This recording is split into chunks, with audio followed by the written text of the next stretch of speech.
Would you believe me if I told you that using a tool that you can access online today, you can replace a team of physicians with a cumulative experience of more than 100 years combined?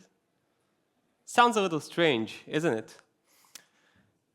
This is what we set out to answer in our latest research, and I'll share with you the results shortly.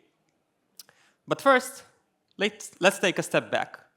I'm Dr. Eddie Itelman, a cardiologist and AI researcher at Beilinson Hospital.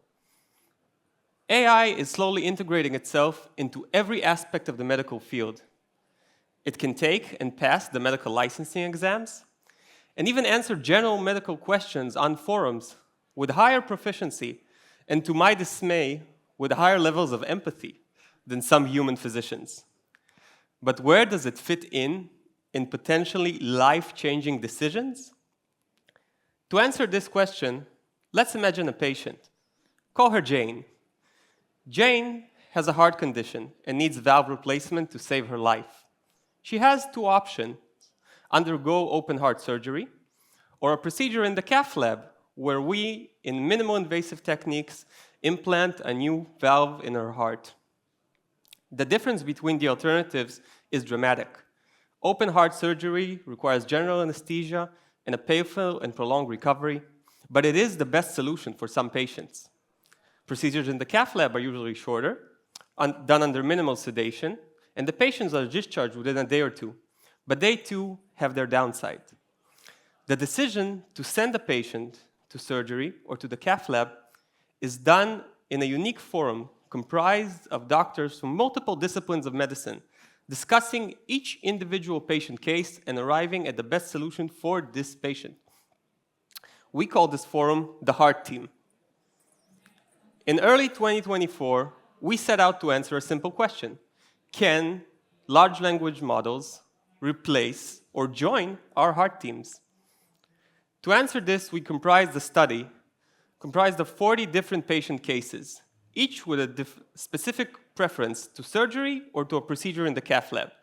The questions were reviewed by expert cardiologists, and they were up to the current guidelines. We took these questions and we asked the chatbots, surgery or cath lab? The results surprised us. ChatGPT 4.0, which was the latest model at the time, was correct 100% of the times. 40 out of 40 cases, like an expert basketball player, scoring every shot, no matter where we placed him on the court. GPT 3.5, an older model, fared worst, choosing sometimes to send patients to surgery even when their past medical condition made surgery hazardous to them. Like an overzealous young doctor, so eager to operate that he sometimes does that at the expenses of patient safety. Google Bard leaned the opposite way, sometimes electing to send patients to the cath lab when surgery was feasible and indeed the better solution for them. Like a doctor choosing short-term safety over long-term patient outcomes. The study was accepted and published in one of the largest papers in cardiology, and to my knowledge, we were the first in the world to tackle this critical question. So let me ask you this, with a raise of your hand: who's willing to upload their medical file to the internet right now and have ChatGPT decide if you will undergo valve surgery tomorrow? I see some of you shift uncomfortably in your seats. Don't worry, we won't be replacing any valves here. The conference center denied my request to install a cath lab. But let's get back to the question: can ChatGPT replace your doctor? Our study shows that when it comes to clear-cut questions, the answer might be yes. But unfortunately for us and the chatbots, in medicine, things are rarely clear-cut.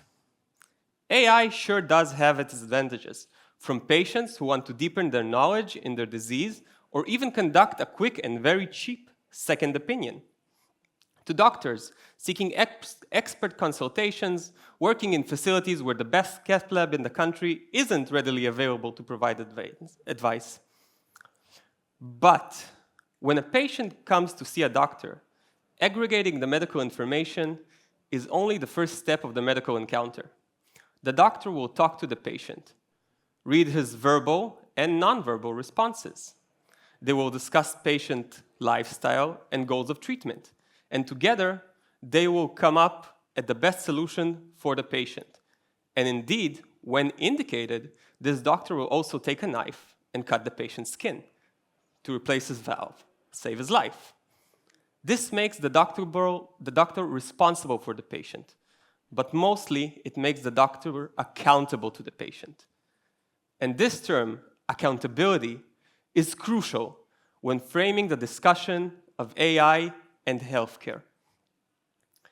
ChatGPT and other chatbots exist behind the legal barrier, providing disclaimers after every answer. And indeed, for an AI model, these questions are a theoretical exercise, but not so for doctors and their patients. At Beilinson, we envision a future where AI and other advanced technologies are integrated into every aspect of the medical field. Every patient encounter, from triage to diagnosis to treatment, will be accompanied by advanced technologies. But will AI replace the doctors? Should medical schools forgo their 7-year curriculum for a 40-minute lecture on how to ask chatbots questions? Obviously not. Scoring well on theoretical, clear-cut questions is one thing, and we understand the potential of this technology. This is why we're leading the research into AI and cardiology. However, we must remember that technical proficiency alone is never enough, and only when the two are combined, vast knowledge and accountability, are real doctors made. Thank you so much for listening.